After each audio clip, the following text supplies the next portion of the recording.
প্রিয় দর্শক, আমরা বাগানের বাইরে এসে আমাদের আমাদের জিয়া ভাইকে পেয়েছি, শামসুর রহমান ভাইকে পেয়েছি। আমরা তাদেরকে বাগানের ভিতরে কথা বলতে পারিনি।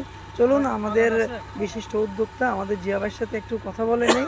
কারণ তিনি বাংলাদেশে কৃষি কাজ এগ্রো প্রজেক্ট করেছেন, তো আসলে এই বিষয়টা তার ব্যাপক অভিজ্ঞতা রয়েছে। চলুন আমরা জিয়া ভাইয়ের সাথে কিছু সময় কথা বলি।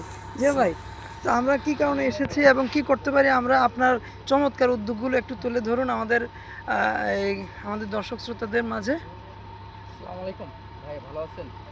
আজকে অনেক অসংখ্য ধন্যবাদ রহমান ভাইকে এবং আমাদের যে আপনার চিটাং এক ভাই আপনার সেই ভাইকে অনেক ধন্যবাদ, রাকিব ভাইকে ধন্যবাদ এবং মিশরে আল হাজারি ইউনিভার্সিটির যে ফরাদ ভাই তাকে হাজার হাজার আপনার কৃতজ্ঞতা প্রকাশ জানাচ্ছে। এই জন্য সে মূল্যবান সময় আমাদেরকে দিয়েছে।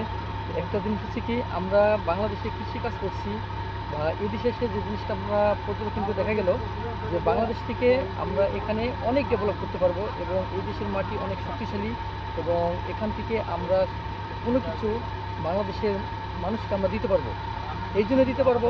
অনেকে প্রশ্ন করতে ভাই কীভাবে, এখানে মিশরে আসার পরে যে একটা প্রবাসী আসার পরে যে আপনার বাংলাদেশে একটা রেমিটেন্সে যে আপনার যোদ্ধা, সে এখানে পরিশ্রম করে ভালো একটা আপনার ফসল ফলাইয়ে এই মিশরে এবং মিশরের বাইরে এক্সপোর্ট ইম্পোর্ট করেও আমরা এখান থেকে একটা স্বাবলম্বী অর্জন করতে পারবো, এই আশা আমাদের সকলেই আছে। এবং ইনশাল্লাহ আমরা যে প্রজেক্টটা শুরু করতেছি, এই প্রজেক্ট থেকে আমরা ইনশাল্লাহ যে আমরা যে কজন আছি আমরা প্রবাসী যোদ্ধা হিসেবে এবং শুধু আমরা না, এবং এরকম হাজার হাজার ছেলেপেলে আমরা মিশরে এনে তাদের এই কৃষিকাজ থেকে তাদেরকে পরিবারকে আমরা ডেভেলপ করতে পারবো, সে আশা বক্তব্য রেখে আমি এখানে শেষ করছি।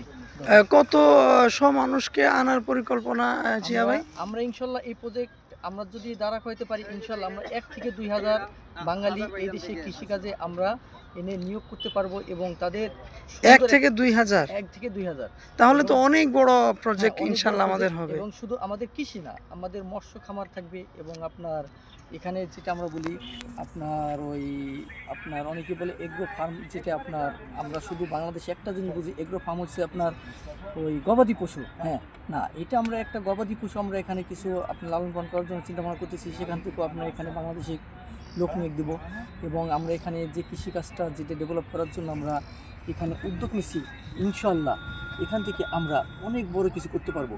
শুধু আপনার কলা বাগান না, এখানে আপনার আলু বলেন, পেঁয়াজ বলেন, রসুন বলেন, আপনার ভেন্ডি বলেন, সিম বলেন, লাউ বলেন, বাংলাদেশে এভরিথিংস যত প্রোডাক্টগুলো আছে, যতগুলো সবজি আছে, আমরা ইনশাল্লাহ এই সবজিগুলো আমরা পরিপূর্ণভাবে উৎপাদন করতে পারবো, এটা আমাদের বিশ্বাস।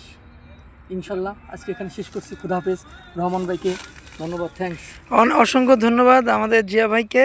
জিয়া ভাই অনেক মূল্যবান কথা বলেছেন। প্রিয় দর্শক, জিয়া ভাইয়ের কথা থেকে আমরা জানতে পারলাম যে আমরা এখানে অন্তত 200-300 বিঘা জমি নিয়ে আমরা একটি বড় প্রজেক্ট করতে যাচ্ছি এবং এখানে অন্তত 1,000 থেকে 2,000 মানুষের কর্মসংস্থান হবে এবং প্রচুর পরিমাণে রেমিটেন্স বাংলাদেশে যাবে। আরও একটি বিষয় আমরা ওনার কাছ থেকে জেনেছি যে বাংলাদেশি কমিউনিটির এগ্রিকালচারে তেমন কোনো এখানে বড় ধরনের কোনো উদ্যোগ এখানে নেই। ইনশাআল্লাহ আমরা সেটাই করব।